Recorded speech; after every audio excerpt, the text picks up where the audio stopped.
caros amigos, como vão? Nós hoje vamos começar uma série de vídeos sobre a seita do Dr. Olavo de Carvalho. Inicialmente, nós queremos tratar do seguinte, da definição de seita.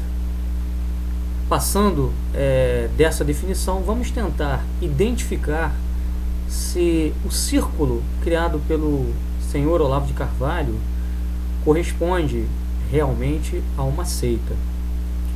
Nós não queremos aqui dar um veredicto definitivo a respeito desse assunto.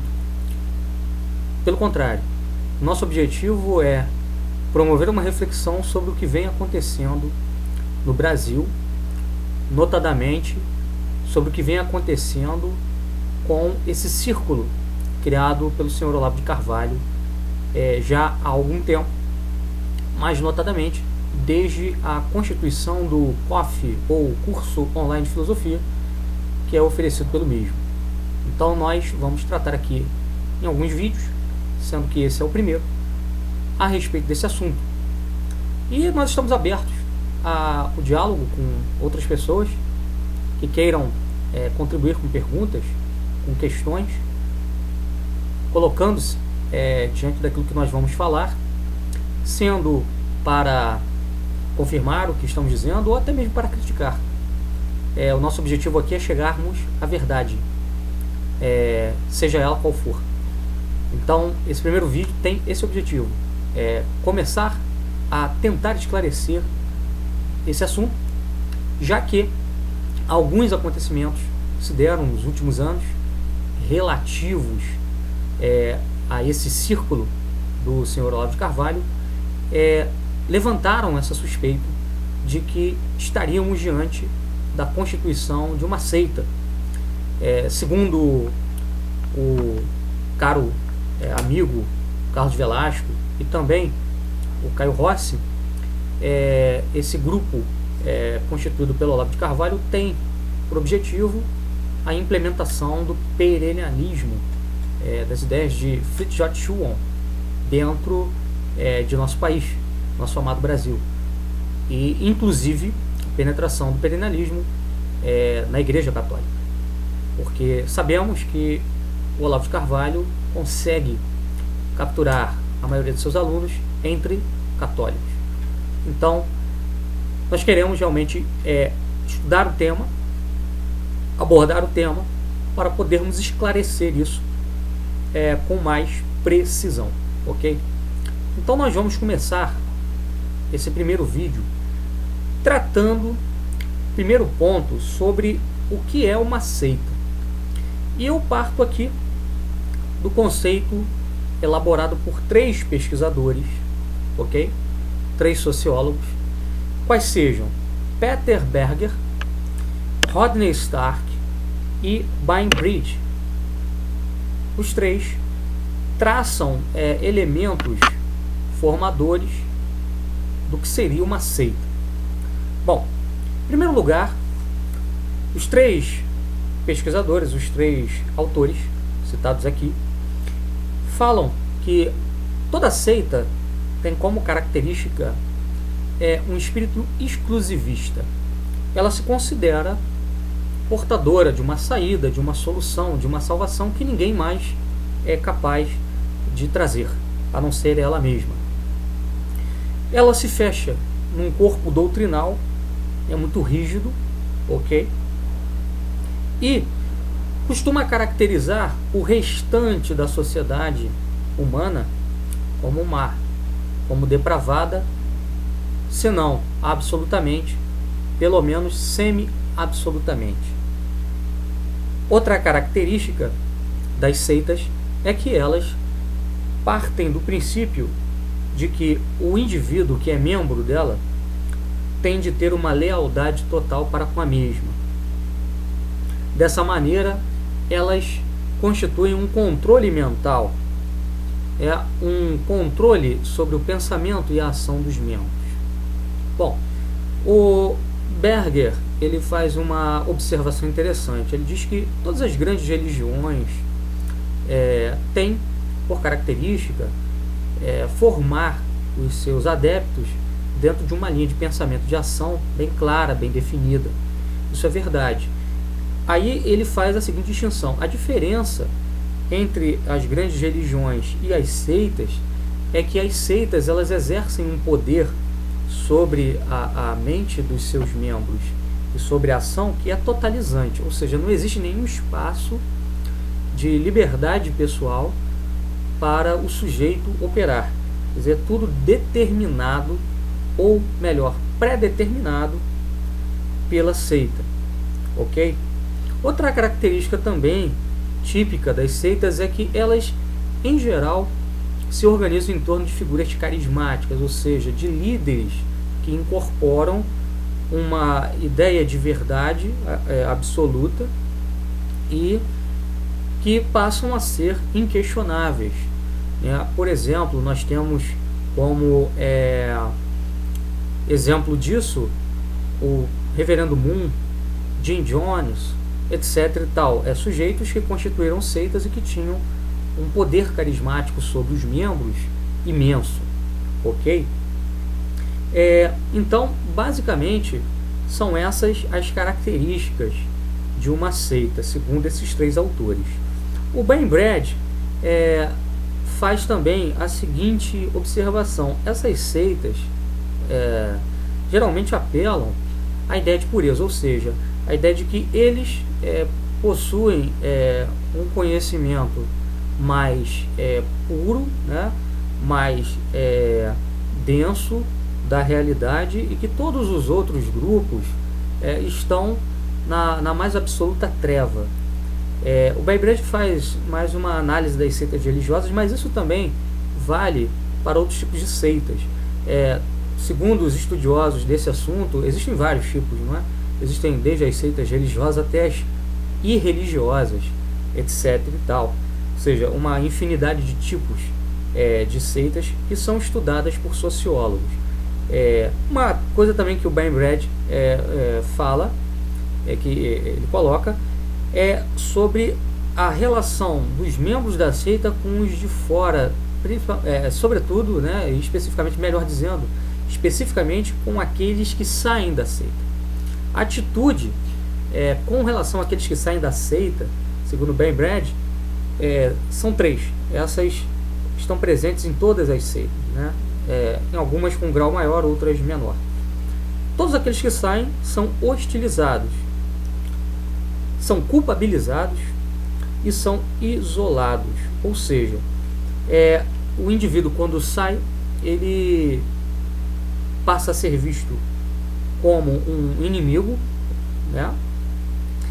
Em segundo lugar, ele passa também a ser visto como um indivíduo culpado, ou seja, alguém que geralmente é caracterizado como portando um vício grave, né? Uma falha de caráter grave.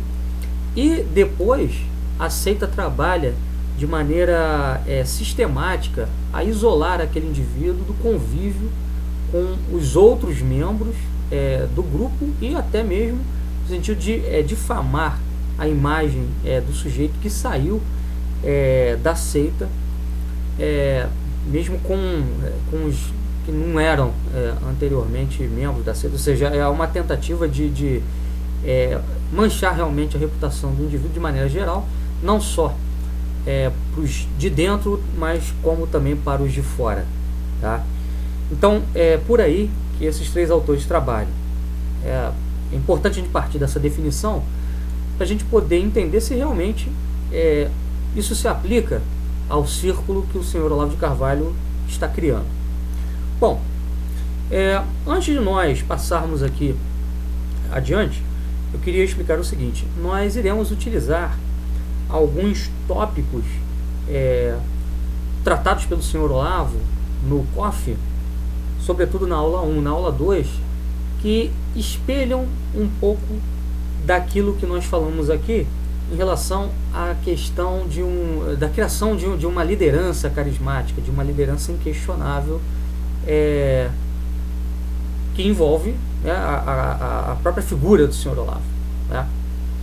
Então, eu já deixo claro aqui desde já que o uso desses textos não está sendo feito dentro daquilo que é proibido por lei, né?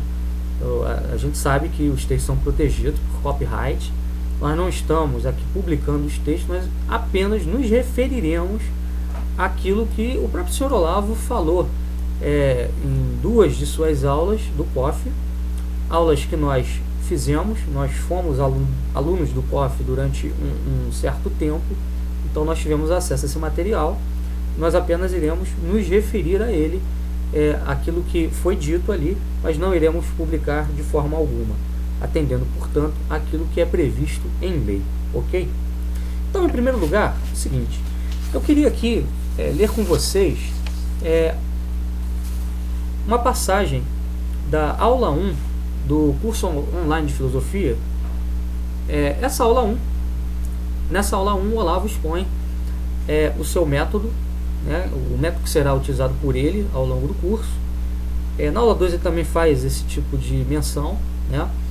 E tem uma parte interessante dessa aula 1 em que o Olavo de Carvalho ele faz a seguinte afirmação, né, se dirigindo aos alunos do COF: vocês têm o destino de uma cultura superior inteira nas mãos. São só vocês que vão fazer. Não é por nada não é para mim gambar, como diria o Lula, mas eu sou o único educador que existe neste país. Os outros não são. São todos charlatães, vigaristas, cabos eleitorais. Isso é o que eles são. Não há mais nenhum educador no Brasil a não ser este que vos fala. Essa chance é única. Se não sair daqui, não vai sair de parte alguma. Então está nas mãos de vocês. Bom, contextualizar aqui essa passagem.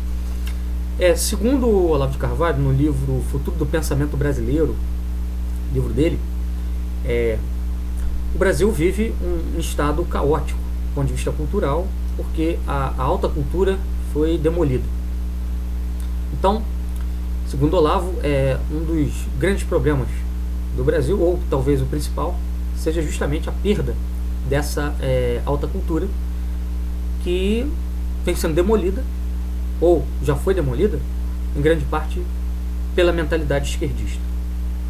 Então, segundo Olavo de Carvalho, a ideia original do COF seria constituir uma elite intelectual, né, que vai voltar a produzir alta cultura no país, ok? Reconstruindo assim a tradição intelectual perdida. O problema do que ele afirma na primeira aula é o seguinte: nós concordamos com o diagnóstico feito pelo Olavo. De fato, o Brasil vive um caos cultural. Diríamos que não só o Brasil, mas o Ocidente como um todo, né? Mas, de fato, o Brasil vive um caos cultural, talvez até maior do que o que vivem outros povos ocidentais, até porque nossa cultura sempre foi dependente, né, da Europa. Então, diríamos, nós somos ainda nesse aspecto cultural ainda um país dependente, né? Nós não constituímos uma cultura autônoma, uma civilização autônoma, a ponto de podermos dizer, bom, o Brasil tem uma contribuição à história universal no plano cultural. Realmente, nós somos dependentes daquilo que vem de fora. E como o que aconteceu na Europa e também na América do Norte nos últimos anos foi justamente uma sistemática destruição daqueles valores culturais mais tradicionais, né? Da filosofia clássica, das línguas clássicas, da literatura clássica, etc., nós percebemos que isso tem um reflexo no Brasil, e o reflexo que o Brasil sofre é bem pior, né, do que aquilo que acontece fora daqui, porque aqui a gente não tinha uma cultura bem estabelecida. Na Europa já essa tradição estava bem estabelecida, aqui nem tanto. Então, quando a demolição começou lá, ela veio para cá e acabou tendo um impacto ainda maior do que teve lá. Enfim, nesse sentido nós realmente concordamos, né? o diagnóstico que ele faz é real. O problema é que ele considera, Olavo de Carvalho considera, que toda a restauração da cultura superior, da alta cultura no Brasil, passa exclusivamente por ele, né? Bom, nós não teríamos nada a arguir quanto a isso se realmente Olavo desse provas de uma capacidade intelectual ultra superior, mas não é o caso, né? Nós depois em outros vídeos falaremos por que não é o caso. Nós traremos aqui problemas relativos ao pensamento de Olavo de Carvalho, problemas graves. Então, ele quando afirma que toda a cultura superior, né, depende dele, né, porque ele é o único educador que restou vivo nesse país, não dá para nós aceitarmos isso, porque Olavo de Carvalho não está à altura dessa missão que ele acredita ter recebido, ok? Depois ele diz que além de ser o único educador que existe nesse país, todos os outros são charlatães, vigaristas, cabos eleitorais. Isto é o que eles são. Quer dizer, não sobrou ninguém no Brasil decente, ninguém. Quer dizer, não tem um único professor, né, um único educador. Eu falo educador no sentido mais modesto do termo, né, levando em conta aqui todos os professores, indivíduos que estudam, né, não há ninguém que realmente possa contribuir para a refundação dessa alta cultura no Brasil, a não ser ele mesmo. Quanta pretensão, não? E ele diz que a chance de fazer o COF é única, né? Quem não fizer o COF não poderá fazer parte dessa elite intelectual. Segundo ele, só poderá sair dali de dentro, tá? Então, nesse sentido, a afirmação de Olavo, ela se enquadra naquilo que os especialistas no estudo das seitas afirmam. É uma afirmação que demonstra exclusivismo, ou seja, fora de Olavo de Carvalho não há salvação, fora do COF não há salvação, só dali poderá sair alguma coisa no sentido de restaurar a cultura superior no Brasil, ok? Em segundo lugar, esse apelo também vai de encontro, não é, aquilo que os especialistas falam sobre a construção de uma personalidade carismática e de um líder inquestionável. Quer dizer, Olavo se coloca como único educador, logo todos vocês devem ouvir apenas o que ele diz, né? Mais ninguém tem nada a dizer a não ser ele mesmo. Quer dizer, qualquer um que venha dizer outra coisa está de antemão sob desconfiança, a não ser que o mestre recomende ou confirme. Inicialmente nós não podemos levar a sério. É basicamente isso que ele está dizendo. Na aula 2 do COF, Olavo vai além, né? E ele faz afirmações ainda mais incisivas nesse sentido. Ele começa falando do seguinte: numa das partes da aula 2 do curso online de filosofia, ele diz assim, ele fala sobre Léo Strauss e o conhecimento, né? Ele cita Léo Strauss dizendo o seguinte: Léo Strauss disse que todos os homens aprendem com outros homens, ok? Mas quando acontece um rombo nas tradições de ensino, Deus providencia alguém para tampar esse rombo, né? Segundo ele, essas pessoas só servem para isso, para tampar o rombo.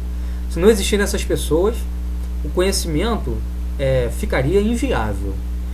Então, segundo o que o Olavo diz, é que para aprender filosofia só há duas chances. Ou você aprende filosofia com alguém que representa ou personifica uma tradição vivente, ou com uma dessas pessoas que consegue aprender sozinho. Ele diz assim: eu sei que eu sou um desses caras. Eu, ao contrário, sempre tive dificuldade de aprender as coisas em sala de aula. E na verdade eu só consigo aprender sozinho. Eu tinha 30 e tantos anos quando, pela primeira vez, eu fui procurar um professor de filosofia, o padre Stanislaus, lá do Sans. O meu encontro com o padre Stanislaus foi o seguinte: eu tinha escrito um trabalho sobre Mário Ferreira dos Santos e levei para ele, pois ele tinha conhecido e estudado Mário. Ele leu aquele negócio e falou: isso aqui é um trabalho de conclusão do nosso curso. Mas eu não tinha feito o curso, então ele disse: pois é, então você faz o contrário. Já que o seu trabalho de conclusão já está apresentado, então agora você assiste ao curso. É claro que eu aprendi coisas no curso. Segundo Olavo, ele aprendeu muita coisa. mas nada do que eu aprendi foi necessário para fazer aquilo que eu já tinha feito. E o padre Lado Sanz dizia sobre mim: esse sujeito está na filosofia assim como um peixe está na água, ou seja, ele já nasceu aí dentro, ele não consegue sair daí. Nesse caso, é possível você aprender muita coisa sozinho. Eu tive esse professor por poucos anos, menos de 3 anos, em aulas semanais. Aprendi muita coisa com ele, mas se eu não tivesse aprendido com ele, eu teria aprendido de qualquer maneira. Deus coloca essas pessoas justamente em situações como no Brasil, onde não há uma tradição filosófica, onde é necessário emendar uma tradição que parou não sei quando. Se não existissem essas pessoas, o ensino seria impossível. Ou seja, essa pessoa que tampa o rombo da tradição é o próprio Olavo de Carvalho. Quer dizer, Olavo é aquele que não só personifica a tradição, como é aquele que sabe o que ela significa, como é aquele que vai conseguir transmiti-la e criar assim uma continuidade. É isso que ele está dizendo, né? É uma coisa também interessante é quando Olavo diz o seguinte, que ele aprendeu tudo sozinho, né? É muito interessante isso. Ele fala assim, né? Sem um filósofo vivo que te mostre como é que... Quer dizer, perdão, ele diz assim: agora, se você perguntar quais são os livros que você precisa, eu respondo a você: meu filho, você é capaz de aprender filosofia com livros? Sem um filósofo vivo que te mostre como é que faz? Se você é capaz disso, então você é uma dessas pessoas capazes de restaurar uma tradição. E se você é uma pessoa capaz de restaurar uma tradição, você não precisa nem de livros. Você vai aprender mesmo que você viva numa ilha deserta, sem nunca ter aprendido a ler. Nesse caso, você tem que se virar e não ficar perguntando as coisas para mim. Se você precisa de alguém que te ensine, você não vai aprender com os livros. Só existe ensino da filosofia onde há um filósofo vivo, exercendo-a e mostrando para você como é que faz. Se você é capaz de aprender em livros, então você não precisa de professor. E ele fala, aí que ele fala, né? Eu sei que eu sou um desses caras, ou seja, eu sou um desses caras que poderia viver numa ilha deserta e assim mesmo aprender tudo, né? Ou seja, o Olavo se apresenta como um gênio. Aí a gente faz uma ligação entre isso que o Olavo diz e o que recentemente o Rafael Falcão falou, dizendo que o Olavo é um fundador de cultura, né? Que ele tem uma harmonia da alma tal que ele seria capaz de criar a partir dele, a partir dessa harmonia da alma que ele possui, que é inerente a ele, por um milagre, né? Segundo Falcão, é um milagre isso, ele poderia fundar uma cultura sozinho. Quer dizer, Olavo de Carvalho se coloca no patamar dos gênios, ok? Sendo que, se você pega toda a filosofia do Olavo de Carvalho, você não vê nenhum rasgo de originalidade. Tudo que o Olavo fala depende do que outros autores já falaram, já desenvolveram. E a filosofia dele pode ser relacionada a Russell, a Lonergan, a Zubiri. Não tem nada de original, efetivamente, né? E até Chuon e Guénon, é claro, não esqueçamos desses dois.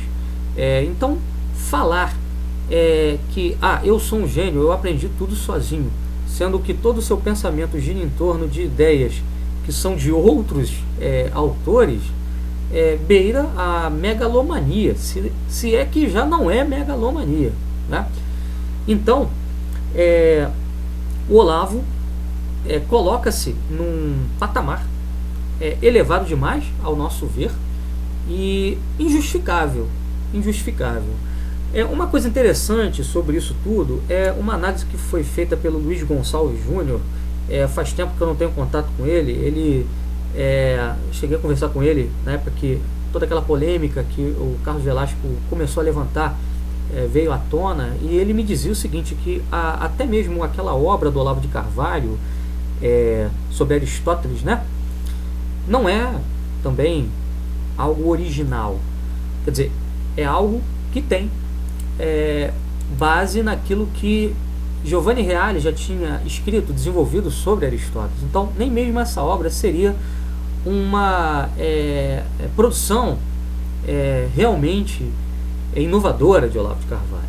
Então, apresentar-se como um gênio, como alguém que traz uma visão nova para a filosofia, ou como alguém capaz de sozinho restaurar toda uma tradição intelectual perdida, né? Se não no Brasil, quiçá no Ocidente, é um pouco demais, né? Uma coisa também que nós temos que destacar é o seguinte: a todo momento, né, o Olavo, no seu COF, ele trabalha um conceito de filosofia que ele pretende estar embasado num método socrático, ok? Agora, Sócrates, ele não começava se apresentando como um gênio. A frase que dava início a todo pensar socrático era: só sei que nada sei, né? Sócrates partia daí. Inclusive, o método de Sócrates era bem diferente do de Olavo. Olavo se apresenta já de antemão, nas 2 primeiras aulas que ele dá no seu curso, como o portador da tradição, como aquele que tem a chave para restaurar a tradição. Sócrates não fazia nada disso. Ele se colocava numa posição de interlocutor, né? De conversador, de indivíduo que puxava um diálogo e, através do diálogo, ia partejando dentro do seu colega de diálogo a verdade. Daí a maêutica, não é? A arte de partejar a verdade. Você pega qualquer diálogo socrático, você percebe isso. Um exemplo é o Fédon, né? Sócrates, embora já tivesse ali a consciência da verdade, da imortalidade da alma, ele não ensina essa verdade como se fosse algo de uma tradição que estaria sendo restaurada e tal. Ele faz o quê? Ele entra em diálogo com os seus amigos, com os seus colegas que estão ali em busca também do conhecimento, e vai passo a passo, partindo dos conceitos metafísicos de unidade, multiplicidade, matéria, espírito, levando-os à conclusão irrefutável de que a única resposta para todas aquelas questões que iam aparecendo ao longo da conversa era que a alma humana é imortal, né? Então Sócrates, ele se apresentava de uma maneira completamente diferente daquela que Olavo se apresenta. Então é questionável até que ponto esse método que o Olavo diz usar é socrático, efetivamente, não é? Olavo, ele tem uma visão interessante sobre filosofia, né?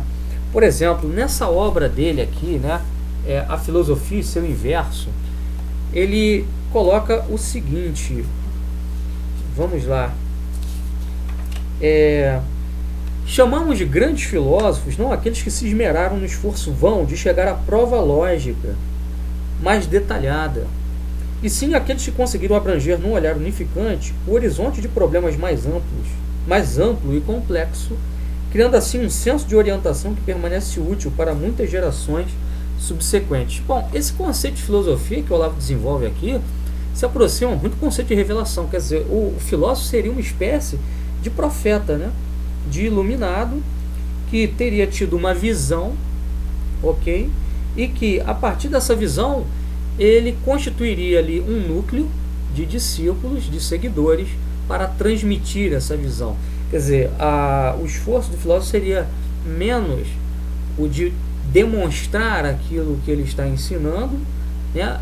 E mais de transmitir uma tradição, uma verdade que ele intuiu, né? Que ele viu para os seus discípulos.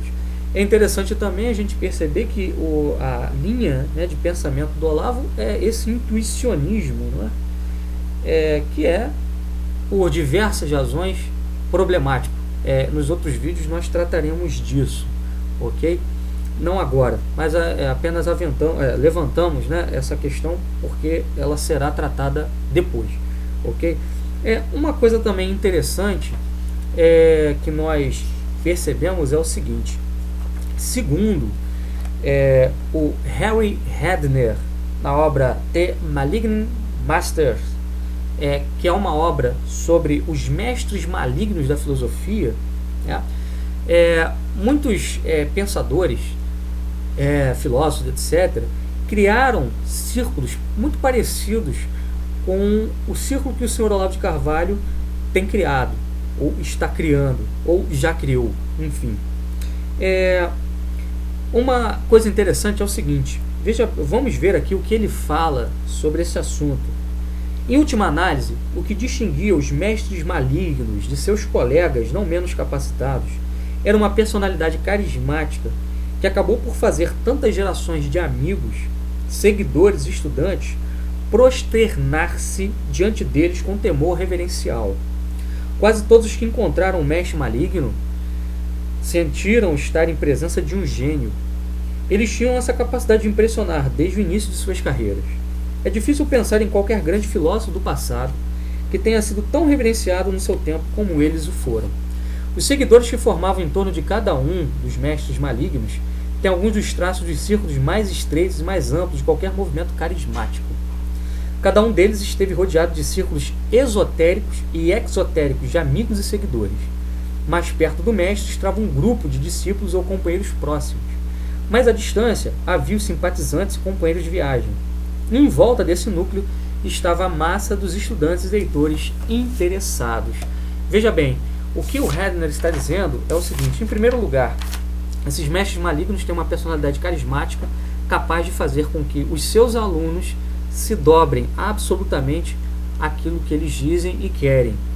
Em segundo lugar, o Redner mostra o seguinte, que esses mestres atraíam pessoas, por uma força carismática própria criada em torno deles, e que a partir daí se montava um círculo, exatamente como o que se criou em torno do Sr. Olavo, um círculo onde você tem mais próximo ao mestre discípulos mais dedicados. A gente percebe isso claramente quando a gente faz o COF.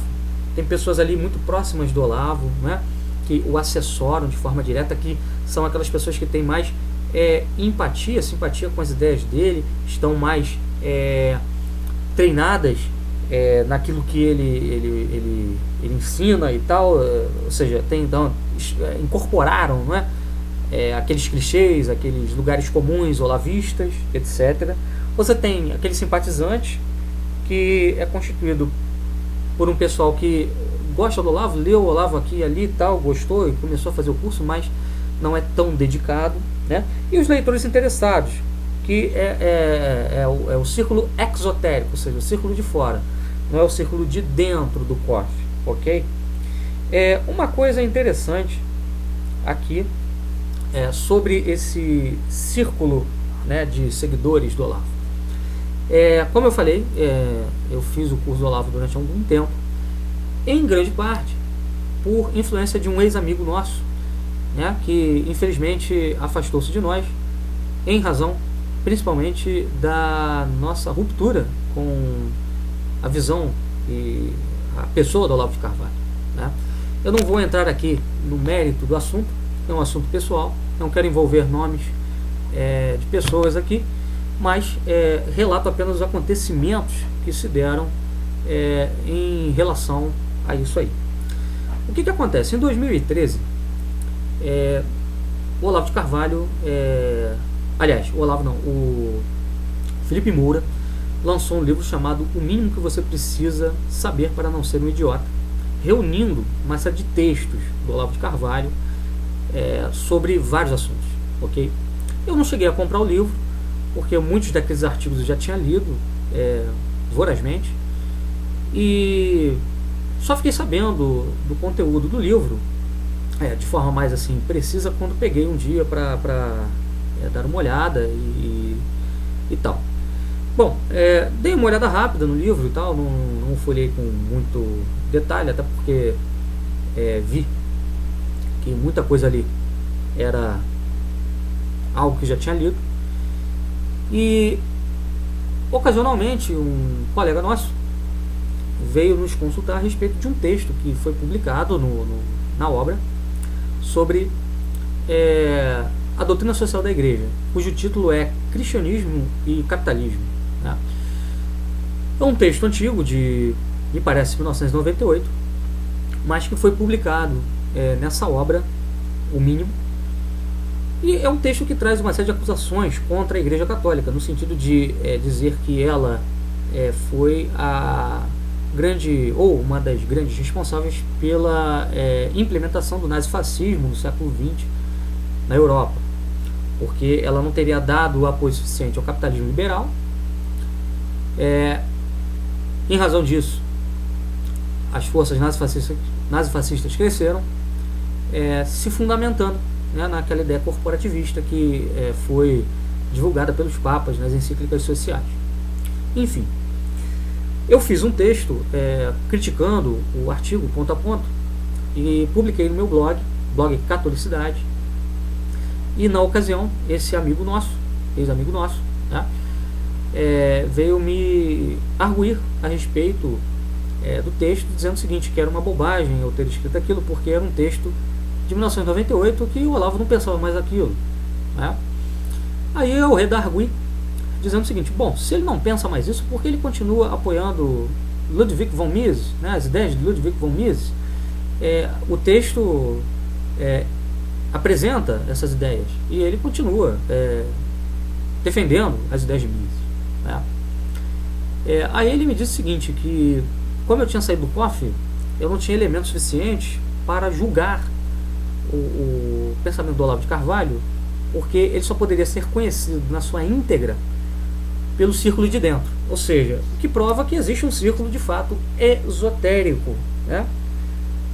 E um círculo exotérico, ou seja, o círculo esotérico tem a chave para ler de maneira correta os textos do Olavo. O círculo exotérico não tem. Bom, entre uma coisa e outra, nós discutimos, né, sobre esse assunto, porque eu não me satisfiz com as alegações que esse ex-amigo fez a respeito do fato desse texto ter sido publicado. Que eu cheguei a questionar o seguinte, bom, o Olavo diz que se converteu ao catolicismo e tal, mas como é que ele permite a publicação de um texto desse que faz acusações tão graves à igreja, inclusive acusações dizendo que o Papa Pio IX estava afetado psicologicamente quando decretou o dogma da infalibilidade, né? Ele deveria ter tido cuidado de, ao menos, se publicasse, colocar uma nota explicativa, né? Mas nem isso fez. Aí ele alegou o seguinte, que o Olavo era um homem muito ocupado, que ele não poderia, não deveria ter lido, né, o livro, que o livro foi uma iniciativa do Felipe Moura. Eu falei, mas peraí, como é que um livro, mesmo tendo sido iniciativa de uma outra pessoa, que vem e publica uma série de textos meus, chega às livrarias, eu não vejo, eu não dou uma olhada para saber se aquilo ali está de acordo ou não está. Quer dizer, tem que ter tido, evidentemente, aquilo ali tem que ter passado pela mão do Olavo. Passou pela mão do Olavo. Quer dizer, se foi publicado é porque ele aprovou. Depois, um amigo nosso, né, descobriu que, embora o Olavo tenha escrito esse texto em 98, ele republicou o texto em 2013. Então, ou seja, mostra que ele continuou pensando exatamente a mesma coisa. E aí é que a coisa toda começou a vir à tona para mim, né?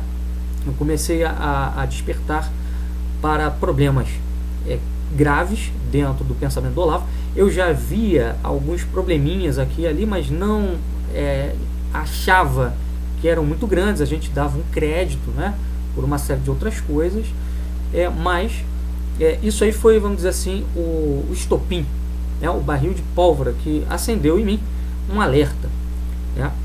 E aí as coisas começaram a evoluir de uma maneira tal que já em 2014 o Carlos Velasco e também o Vitor Fernandes começaram a trazer uma série de coisas à tona sobre o Olavo de Carvalho, e nós começamos a receber de alunos do Olavo ameaças no sentido seguinte, né, de, olha, você tem que romper relações com o seu Carlos Velasco, porque ele é uma pessoa que é perigosa por isso.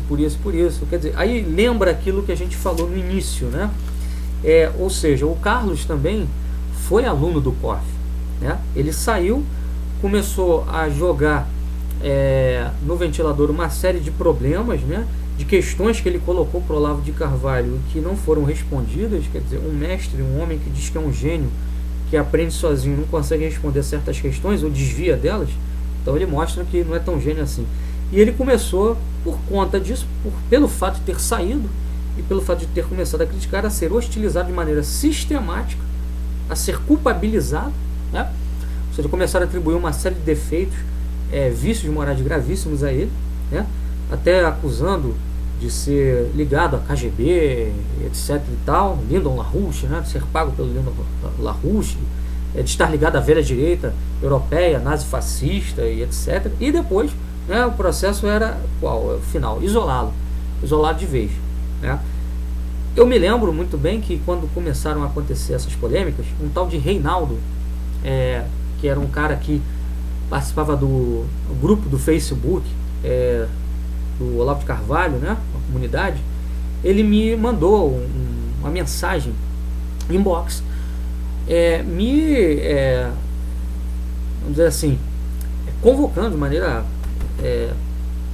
imperativa, né, a cortar qualquer relação com o Velasco, né, e com pessoas que estavam também relacionadas a ele, aí incluídos, né, o senhor Vitor Fernandes, o Jorge Velasco, etc. e tal.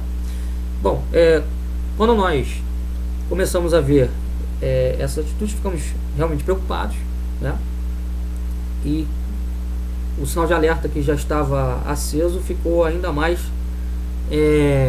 luminoso. E para terminar a questão, a minha ruptura definitiva com o pensamento de Olavo, né, eu até ali ainda considerava que havia algum valor, né, foi quando se deu o entreveiro entre ele, Francisco Raso e Gustavo Noge, que muitos se lembram, né? Tanto Raso quanto Noge foram objeto de uma inquisição moral que visava destruir a reputação dos dois por uma razão besta, né? O Raso parece que deu uma entrevista, não citou Olavo de Carvalho entre as influências filosóficas que ele teria recebido, que teriam sido decisivas na sua formação, e o Noge porque teria também se afastado do círculo olavista, então começou a ser hostilizado, né? Aí a gente lembra, né, do que Bainbridge fala sobre o modus operandi das seitas com relação àqueles que saem, né? Hostilização, culpabilização e isolamento. E foi isso exatamente o que eles fizeram com o senhor Raso, o senhor Noge, com quem eu tenho várias divergências do ponto de vista de pensamento, mas reconheço que aquilo que o Olavo de Carvalho fez com eles é absurdo, né? E depois o próprio senhor Olavo exigiu que todos cortassem relações com os dois, né? E cortassem inclusive relações com aqueles que tinham relações com eles. Ou seja, não bastava você apenas cortar relações com Raso, com Noge, mas era preciso também cortar relações com quem tinha relações com ele, com eles. Bom, se isso tudo que nós trouxemos aqui não caracteriza que esse círculo seja tratado, seja qualificado como uma seita, eu não sei o que precisa mais para caracterizar. Bom, nos próximos vídeos nós traremos outros elementos para nós refletirmos sobre esse assunto. Eu espero ter sido claro naquilo que eu coloquei aqui, né? Espero que, se alguém tem algo a dizer, que diga, que fale. A gente está aberto, como eu falei, ao diálogo, né? Eu não estou dando aqui um veredicto definitivo, né? Apenas expresso uma posição, uma opinião minha a partir daqueles fatos que eu vivenciei e que vi. Então, ao meu ver, do meu ponto de vista, o círculo olavista é sim uma seita. Agora, é claro, há pessoas que dirão, não é. Então, nós estamos abertos ao diálogo, né? A dialética, sadia dialética, que possa nos levar a um conhecimento mais certeiro sobre o que está acontecendo realmente com esse grupo criado pelo Olavo de Carvalho. Será que não é uma seita? Será que é uma seita? Né? Se você pensa diferente, então você exponha seus argumentos e a gente vai debater, discutir esse assunto. Então eu espero no próximo vídeo, caso existam questionamentos a respeito do assunto, né, que eu seja capaz de colocar aí esses questionamentos e tentar esclarecê-los, ok? Então, pessoal, por hoje é só. Era isso que eu queria expor. E até o próximo vídeo. Espero que isso que eu trouxe aqui cause uma reflexão mais apurada do que está acontecendo hoje no Brasil. Evidente que existem problemas no país, evidente que existe um problema cultural no nosso país. Nesse sentido, o diagnóstico que o Olavo faz é verdadeiro, mas a saída é realmente esse círculo do senhor Olavo de Carvalho? É desse círculo que sairá a salvação? Ou não? Pense nisso e até a próxima. Um abraço.